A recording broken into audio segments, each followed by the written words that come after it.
Hello, brasileiros espalhados pelo mundo! Hoje eu quero dar uma receita para vocês que é muito usada durante o Thanksgiving.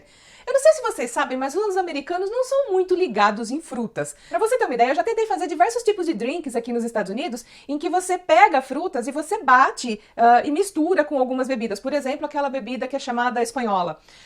Eles odiaram. Eles disseram pra mim que aquilo lá é iogurte, não é bebida alcoólica. Bebida alcoólica significa os spirit, né, que são as bebidas alcoólicas, e para enfeite você coloca umas frutinhas, ou no máximo, assim, você coloca uns pedaços de fruta dentro da bebida para dar um gostinho, mas para não se misturar com a bebida alcoólica deles. Então, é assim que eles preferem. Em matéria de frutas para comida, se eles fizerem uma torta especificamente, torta de pêssego, torta de cereja, torta de abacaxi, aí tudo bem, eles vão aceitar fruta. Se não, não. Tem até uma brincadeira que eles fazem, começa agora, Thanksgiving, principalmente Christmas, eles têm um fruit cake, que muita gente aqui nos Estados Unidos confunde com panetone. O fruit cake é uma espécie de um bolo com frutas cristalizadas, uvas passas, e ele é muito pesado, muito denso. As pessoas brincam que dá pra você jogar isso na cabeça de alguém e fazer a pessoa desmaiar, apagar por um tempo, porque aquele negócio é terrível. Ninguém quer comer. Quando alguém faz e dá de presente pra alguém, esse presente vai passando de mão em mão, né? O presente vai pra sogra, vai pro vizinho, vai pro enteado, vai pro cunhado, vai pra sei lá onde. Passa o ano e ninguém comeu aquele bolo. Eles odeiam. E aí eles confundem, porque eles veem a foto do panetone com fruta cristalizada, ou uva passa, ou mesmo com chocolate, eles acham que é uva passa e eles têm horror àquilo lá. Recentemente eu soube que, para tentar reverter essa situação, os grandes chefes aqui dos Estados Unidos e outros locais, né, quando eles vêm aos Estados Unidos, eles tentam ensinar como é feito o panetone, mostrar como é extremamente difícil fazer o verdadeiro panetone, para ver se essa sensação de coisa chique, coisa difícil de fazer, muda a mentalidade do americano, porque o americano é muito assim. Quando a coisa é simplesinha, ele não quer. Quando se torna top, super caro, você fala que é dificílimo fazer realmente o verdadeiro panetone, com todo o processo de fermentação dele, muitas vezes dá errado, muita gente perde receitas inteiras com isso, então por causa disso, lógico, tem os panetones mais facinhos de fazer, que não são os originais, mas por toda essa dificuldade, né, muita gente nem faz. E agora criou-se uma aura de coisa difícil de se ter, de se obter, né, o puro, o verdadeiro panetone, por causa de toda essa dificuldade na fabricação dele, e parece que tá dando um certo interesse no americano para descobrir o que é o panetone. Até agora eu não consegui convencer minha família de comer isso aí, porque eles olham e falam, fruitcake, I don't want it. Mas eu vou conseguir. Não tive muita sorte, porque o panetone que eu comprei não tinha quase chocolate nenhum, né? As gotinhas de chocolate lá dentro, então nem ofereci para ninguém, porque eu acho que não ia dar certo. Mas eu preciso achar um legal, que tem uma massa bem macia, aquela que rasga assim na nossa mão, para comparar com o fruitcake, para eles verem que é bem diferente. Bem, mas vamos lá. Por que eu tô falando de fruta? Porque hoje eu vou falar de uma fruta em especial, que é a maçã, que tem a rodo nos Estados Unidos e no Canadá, e eles usam para muita coisa. Existe o apple juice, que eles precisam fazer alguma coisa com maçã. Então tem apple juice, tem apple pie, o apple cake. E o apple cake é feito muito especificamente para Thanksgiving e Christmas, principalmente Thanksgiving. E aí me foi passada uma receita, e durante a passagem dessa receita eles me explicaram um monte de truquezinhos, porque eu comentei, olha, eu fiz bolo de maçã no Brasil, mas eu não sentia que as nozes estavam tendo ali algum referencial. Você sabia que ela estava ali porque você comia e estava crocantinho, mas eu não sentia o gosto de verdade. E aí, recentemente, uma amiga da família aqui do Steve fez um bolo de maçã, e as nozes estavam tão realçadas no bolo dela que eu quis saber o que é que estava acontecendo. Então, durante o preparo desse bolo de maçã, que é diferente do tipo que eu fazia no Brasil e dos que eu aprendi no Brasil, eu vou explicando os truquezinhos. Então, vamos lá. Primeira coisa, vocês sabem que quando você vai usar trigo, o ideal é dar uma peneirada nele para tirar alguma impureza e para deixar ele mais aerado, mais fofinho. Parece que ajuda o bolo a crescer um pouquinho. E isso é ótimo, porque quanto mais o bolo crescer, mais fofinho ele vai ficar. Logicamente, seguindo mais algumas diquinhas, né? E aqui, opa, tudo aqui que eu tô usando é de metal, então me ajuda bastante. Vamos lá. E não se preocupem que na descrição desse vídeo vão estar todos os ingredientes, quantia certinha, tá? Então são 3 xícaras muito bem servidas de farinha de trigo, feita aqui. Eu vou aproveitar e vou mudar a posição da câmera, porque assim vocês vão ver dentro deste bowl enorme onde eu tô colocando os ingredientes e vai seguindo comigo.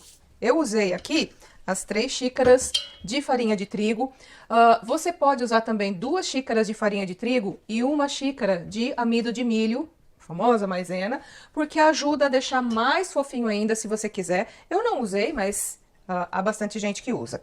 Eu vou usar também 2 xícaras de açúcar. Agora, nas xícaras de açúcar, eu vou usar 1 xícara de açúcar branco e 1 xícara do açúcar mascavo, que aqui nos Estados Unidos eles chamam de brown sugar, ou então você vai encontrar com o nome cane sugar, que é o açúcar de cana. Então, para deixar essa receita bem legal e mais colorida, com uma cor mais amarronzada, né, que é o esperado do bolo de maçã, eu vou usar as 2 xícaras, só que 1 xícara do açúcar branco e 1 xícara do açúcar mascavo. Então, vamos lá. Ó, aqui, inclusive, a peneira auxilia bastante, porque o açúcar mascavo, ele tem alguns pedaços dele que são bem durinhos. E se você joga isso direto dentro do seu bolo, vai ficar uns pedaços estranhos, que parecem umas pedrinhas. Nada gostoso. Então, se você tá peneirando tudo, você tá evitando que esses pedaços grossos, desagradáveis, vão parar no seu bolo, porque a hora que a pessoa morde, fica bem ruinzinho. Então, ó, isso aqui, olha isto, eu vou usar também meia colher de sopa de pó, tipo pó royal, né, o fermento em pó, e meia colher de bicarbonato de sódio. Sou meio generosa nas colheres, tá? Vai também meia colherinha de sopa de sal. Aqui eles têm as vasilhinhas de sal deles desta forma. Então, é legal porque você consegue tirar a quantia que você quer. E aí, muita gente pergunta por que você vai colocar sal em algo que vai ser doce. Por incrível que pareça, o sal ajuda a acentuar o doce. Lógico que você não vai colocar bastante, você vai colocar muito pouco. Mas esse pouquinho que você colocar vai fazer diferença. Então, experimenta. Não deixa de colocar porque você acha que é coisa de doido, não. Experimenta. Bem, aí a gente tem que mexer tudo isso daqui antes de começar a colocar a parte dos líquidos. Eu tava muito empolgada e comprei um monte dessas coisinhas de silicone. Só que isso aqui, gente, é super mole, só vale para líquidos. E aqui eu tenho bastante coisas em pó, não vai servir, né, para os meus secos. Esse daqui também é para bolo, ela gira demais, ela é muito flexível, não vai funcionar porque daqui a pouco eu vou precisar de um pouco mais de força, porque vai começar a acrescentar outras coisas. Então eu vou usar essa daqui, e apesar dela estar com um dentinho já, já tem uma quebradinha nela, usei para um monte de coisa, manchou, mas é a que eu mais gosto. Então, ó, mexeu todos os secos aqui, né, todos os pós até o momento. Olha que lindo. Eu vou usar a canela também, mas a canela vai ser só no final para polvilhar. Uma das minhas irmãs odeia canela. Então, eu posso muito bem fazer o bolo com todos os ingredientes, bonitinho. E aí, depois, tirar um pedaço para ela antes de polvilhar com açúcar e canela. Aliás, tem uma outra coisinha que eu faço também que é muito legal para quem não gosta de canela, né? E eu vou explicar também no finalzinho. Vamos lá, fica comigo até o final desse vídeo, então. Aí eu preciso de 3 ou 4 ovos. Tudo vai depender do tamanho do ovo que você vai utilizar. Ai, são ovos grandes que eu tô utilizando, tá? Então, dá pra ver aqui, ó. Extra large eggs significa que eu não vou precisar de 4, eu só vou precisar de 3 ovos. Aí, ao invés de eu usar manteiga, que realmente deixa muito gostoso o bolo, eu vou utilizar óleo. E por que que eu vou utilizar óleo? Pode ser um óleo de soja, um óleo de girassol, um bom óleo. O óleo, e eu aprendi isso fazendo pães, porque eu adoro cozinhar, o óleo vai deixar o pão ou o bolo que você estiver fazendo mais fofinho por mais tempo, principalmente se tiver mudança de temperatura. Porque vocês podem notar que na primeira mudança de temperatura, a manteiga já começa a enrijecer. O óleo demora mais. E esse demorar mais vai ajudar. Então, olha, um copo não, uma xícara de óleo. Esse óleo que demora mais para enrijecer, vai me ajudar a manter mais fofinho esse bolo por mais tempo. Então, ele vai permanecer num estado de... vai parecer um bolo que acabou de fazer por mais tempo. Então, você pode demorar 2, 3 dias e esse bolo ainda vai estar maciozinho. E agora, tá meio secão ainda, né? Você vai falar assim, pô, mas isso aí tá precisando de líquido, eu vou colocar leite, vou colocar alguma coisa. A intenção aqui é que você não precise colocar leite ou que você coloque muito pouco. Esse bolo vai ficar meio maçudão, tá? Agora eu vou colocar também baunilha. Uma colherzinha boa de baunilha. E aí, como é que eu vou fazer então? Se eu preciso, tudo bem que esse bolo vai ficar meio maçudinho para ir ao forno, mas deste jeito não é a maneira ideal dele. Então, o que que vai acontecer agora? Deixa eu até afastar isso aqui um pouquinho. Eu peguei 4 maçãs grandes ou 5 maçãs médias, coloquei numa panela com açúcar, não muito açúcar, tá? Então, 4 maçãs grandes ou 5 maçãs médias, com um pouco menos de uma xícara de açúcar, e deixei isso aqui cozinhando por um tempo. Então, ele forma um caldinho, e aí tem todas essas maçãs. Não coloquei canela aqui também, só açúcar. Ah, mas essas maçãs estão tão marrons, por quê? Porque, de novo, eu coloquei o açúcar mascavo, eu não coloquei o açúcar branco. Você colocou limão para não escurecer a maçã? Não, não coloquei, porque neste caso específico, a maçã vai cozinhar com o brown sugar, né, com açúcar mascavo, e vai ficar marronzinho mesmo. Então não adianta eu tentar deixá-la branquinha se ela vai escurecer com o açúcar mascavo, que é marronzinho. Então, ó, dá pra ver aqui. Eu vou precisar, porque ela é pra ficar maçuda, mas não tanto. Eu vou precisar de um pouquinho de leite. Pode ser qualquer leite que você quiser. Ah, eu tenho leite de amêndoa, eu tenho leite de soja, eu tenho o leite mesmo, regular. Tudo bem, coloca um pouquinho de leite. Então, ó, só um pouquinho de leite. Mistura. E se você precisar, você coloca mais. Então, vamos lá. Bem carinhosamente, a gente vai mexendo isso aqui. Eu gosto de usar essas vasilhonas justamente porque assim eu sei que vai ter espaço para eu mexer e não vai cair para todo lado. Que é um desastre quando você começa a fazer um bolo, vasilha não cabe, começa a cair para todo lado.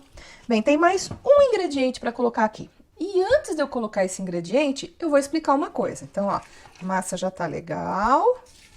Não posso ficar com ela muito tempo aqui. Para você acentuar o sabor das nozes, você precisa colocá-las numa forma bem separadinho, assim, um do outro. Não é para amontoar tudo em cima, não. Para formar uma camada só de nozes. E leva ao forno a uma temperatura de 180 graus Celsius por 10 minutos, não mais do que 10 minutos. Quando der 7, 8 minutos, você vai sentir que o cheiro das nozes vai começar a sobressair, vai começar a encher o ambiente. E aí você presta atenção, 10 minutos no máximo e você retira do forno. E o último ingrediente, então, logicamente, que são as nozes. E essas nozes estão maravilhosas. Eu preciso colocar uma xícara de noz, mas, sinceramente, essas nozes são tão gostosas que eu vou colocar 1,5 xícaras. Olha, o cheiro que isso aqui tá dando no ambiente, só de eu mexer, de eu tirar da vasilhinha que tava guardada e colocar aqui. Gente, o cheiro disso, ai, que delícia. Tem gente que faz docinhos aqui nos Estados Unidos e às vezes as pessoas reclamam, né, que as nozes não estão com muito sabor.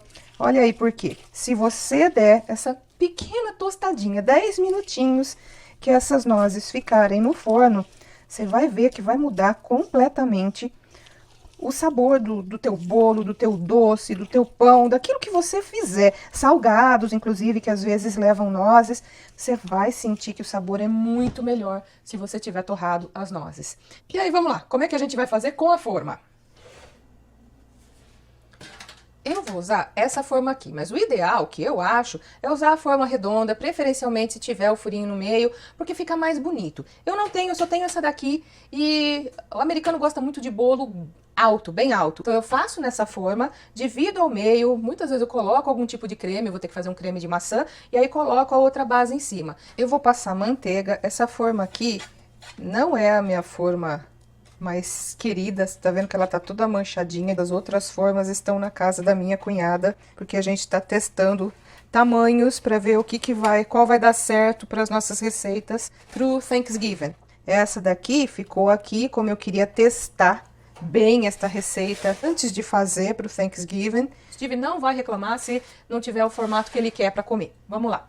O que eu vou fazer agora que eu coloquei toda a manteiga? Eu vou colocar trigo? Não, eu não vou colocar trigo. Mas eu vou usar parchment paper. O parchment paper é o papel manteiga. E o papel manteiga vai ajudar para que esse bolo não grude. Então vamos lá. Se eu coloco isso assim, eu vou garantir que esse bolo vai desgrudar facilmente. Eu passo manteiga aqui em cima também, porque a manteiga vai me ajudar numa outra coisa. E aí vocês vão ver daqui a pouquinho o que eu faço com essa manteiga. Ela tá dando uma camadinha fina, não tô deixando camadas muito grossas aqui não, tá? E essas camadinhas finas vão ser o que eu preciso. Opa, jogar aqui do lado também. Vão ser o que eu preciso para jogar açúcar aqui. E o açúcar que eu uso aqui é o açúcar fino mesmo. Pode ser o fino, pode ser o granuladinho. Eu vou passar uma outra coisa. Tem muita gente que odeia, como a minha irmã, que odeia canela. Mas você pode misturar aqui um pouquinho de chocolate. Né? O chocolate em pó aqui vai muito bem também. O gosto fica muito bom. Para quem não é fã de canela, isso fica maravilhoso. Eu dou, então, ao invés de jogar trigo aqui em cima, que não deixa o gostinho melhor do mundo, eu jogo o açúcar. Aí deixa um gosto fantástico, é porque ele dá uma derretidinha, dá uma caramelizada nisso aqui. A hora que você tira o bolo e vira, ai, uma delícia. Mas vamos lá. Agora colocar esse bolo enorme, esse bichão aqui dentro e levar para o forno. Vocês notaram que essas maçãs estão com casca? A receita tradicional de torta de maçã não tira a casca. Essa coisa de tirar a casca da maçã veio na atualidade, porque aí começaram a falar, né, que a maçã tinha muito produto químico na casca, que era para você retirá-la, e por isso as pessoas começaram a retirar. Mas se você lavar muito bem as maçãs, né, lave bem, aqui eles têm umas escovinhas próprias para ficar lavando as frutas e legumes. Então eu escovei bem essa maçã e usei com a casca, porque uma parte do sabor da maçã está justamente na casca. Quando eu era pequena, inclusive, eles diziam que a vitamina da maçã estava na casca, então não era para tirá-la. Eu sempre queria que tirasse, mas não podia. Minha avó não deixava, porque dizia que tava a vitamina ali. Bem, agora tá pronto, eu dou uma batidinha para garantir que ela tá bem centradinha e ela vai pro forno. Muita gente, a hora que termina, faz uma calda com o suco de maçã, né, que eles compram no supermercado, mistura com um pouco de açúcar e aí joga no bolo ainda quente. Vamos lá, vamos pro forno. Vamos lá. Castanha saindo do forno e o outro já tá temperado certinho. Agora entra pra fazer o cozinho perfeito. E assim que o bolo estiver pronto, eu volto para mostrar para vocês as duas opções desse polvilhado que é possível fazer. Esse polvilhado é o comum para se fazer com o bolo de maçã. Agora, se você quiser fazer algum tipo de cobertura nele, eu sugeriria um chantilly, porque é o que o americano adora. Então, daqui a pouco eu volto. O meu bolo precisou de 40 minutos para ficar pronto e deixa eu mostrar para vocês como é que ele está. Eu deixei para desenformar agora para vocês verem. Então tá bem bonito, com os pedacinhos de maçã aqui, ficou altinho, né? Pelo jeito que ele estava antes, ele deu uma boa crescida. Agora eu tenho que tirá-lo daqui e colocá-lo numa outra vasilhinha. Para facilitar, eu vou simplesmente colocar uma forma, uma da outra. Opa, coube certinho. Vira essa forma, já deu para sentir que o bolo caiu aqui. E agora, vamos ver, ok. Então ele sai muito facilmente por causa do papel que eu coloquei, né, do parchment paper. Então olha aqui, saiu tudo. E aí uma coisa que eu vou precisar fazer é desvirar esse bolo para ele ficar com a parte mais bonita para cima.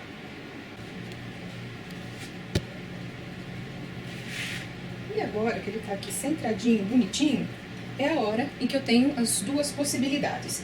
Eu posso simplesmente pegar açúcar, misturar com canela, cinnamon, canela. Logicamente eu vou mexer muito bem isso aqui para misturar bem, ó, o pozinho que sai. E aí vou jogar em cima desse bolo. Eu coloquei um pouquinho de nutmeg também, que é noz moscada, que o americano também adora. Então eu vou simplesmente jogar aqui em cima. Essa mesma mistura eles usam para outros tipos de bolo, principalmente o bolo de nozes que eles fazem, ou o pumpkin pie, que é a torta de abóbora que eles fazem, que também é tradicionalíssima para o Thanksgiving. Então essa daqui é uma possibilidade. Tem muita gente, inclusive, eu inclusive faço isso. Eu pego toda essa misturinha que eu fiz de açúcar, canela, eu polvilho a forma inteira antes de colocar o bolo para assar. A hora que eu viro, esse açuquinha caramelizou e fica uma delícia. Aí eu só jogo mais um pouquinho de açúcar e canela em cima. Essa é uma maneira de fazer. A outra seria eu misturar o açúcar com chocolate em pó. Pode ser achocolatado, pode ser chocolate 50%, 70%, 70% ou mais, ele não vai ficar tão doce, aí você vai, dependendo do paladar da pessoa, precisar colocar um pouquinho mais de açúcar. Mas você joga nele, polvilha ele inteirinho, vai ficar uma delícia também. Aí tem uma terceira opção, que é essa. Eu fiz uma espécie de um chantilly, e esse chantilly é simplesmente creme de leite com açúcar. Aqui nos Estados Unidos, eles têm o heavy cream, com a opção de ser o whipping cream, né? Que aí ele é feito mesmo para você bater e ele vai se transformar em creme. Eu coloquei só um pouquinho porque o bolo ainda não está totalmente frio, então isso aqui não vai funcionar muito bem, foi só para vocês verem que tem essa opção também. Isso aqui é minha cozinha inteira. E é pequenininha a minha cozinha, né? Mas vocês não podem acreditar no tanto de coisa que eu faço aqui dentro. É incrível. As minhas cunhadas têm cozinhas 2, 3, 4, 6 vezes maior do que essa e não cozinham porque elas dizem que elas não têm espaço, elas não têm os utensílios que elas precisam e blá blá blá. Tudo é pra não cozinhar mesmo. Então, tudo que elas puderem fazer pra evitar entrar na cozinha, melhor. Uma delas até me disse, é melhor você não ficar fazendo coisas, porque aí o seu marido vai acreditar que você pode fazer um monte de coisa e toda hora vai pedir algo novo. Então, se recuse a fazer, diga que você não sabe fazer desde o começo, porque assim ele nunca vai pedir, você não vai precisar cozinhar. Assim que a coisa gira. Bem, fiz o bolo, agora eu vou deixar ele terminar de esfriar, né, pra eu colocar mesmo todo o creminho que eu fiz. Eu estive adora bolo com creme, só usei creme de leite, então heavy cream, deixa eu ver se tá aqui ó, heavy whipping cream, que eu aprendi é quanto mais gordura tiver o creme de leite, mais fácil ele vai se tornar um chantilly. Esse daqui tem bastante, acho que tem quase 30%, se eu não me engano, tá escrito que é quase 30% de gordura. Então ele se transforma rápido. Se você coloca açúcar, parece que é mais rápido ainda. Eu coloquei meia xícara de açúcar só, porque eu não gosto de coisa muito doce. E menos de 4 minutos batendo na batedeira, já tinha virado creme na consistência que eu precisava. Essa é a dica culinária para vocês terem um pouquinho do gostinho do que é o Thanksgiving aqui nos Estados Unidos. E por que não, vocês podem fazer, né? Essa delícia aqui, vocês podem fazer em casa e ter de verdade o gosto do Thanksgiving americano na casa de vocês. Espero que essa receita tenha sido doce o suficiente para você. Se você gostou da receita, dá um curtir. Compartilhe o vídeo com os amigos para que mais pessoas saibam que esse canal existe, para que ajude esse canal a crescer. Eu cresço, você cresce, todo mundo ganha com isso. E eu vou terminar esse vídeo mostrando um pouquinho mais do bolo e vejo você na próxima semana. Bye!